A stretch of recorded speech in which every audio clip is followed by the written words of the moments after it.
Hello everyone, another day, another vlog. Wow. So naday mi dira karon sa critical nga dalan. Usa ra gyud ka CPR sa tiil sa kabayo.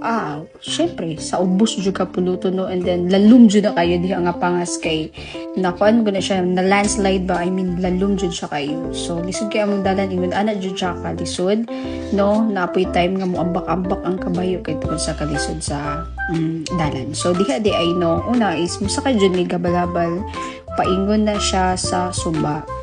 Then pag-abot na mo ana sa suba mo na og ni me, if ever lalum ang suba, pero if okay ra sakay lang jud ang mga babaye.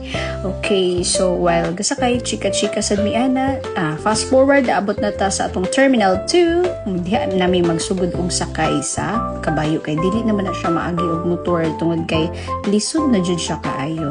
So syempre amo sang gipa start ang engine sa kabayo. Wow, agoy engine.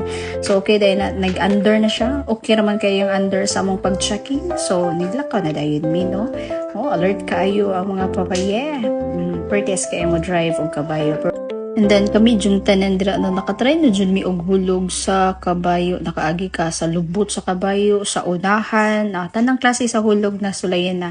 So naabot na ta sa eskwelahan, and then ang mga bata diya pag-abot jud ana good morning, then naa pa jud nay mo abid jud na sila no mo kuan jud na si imong kamot mag-ilog pa jud na silang tanan.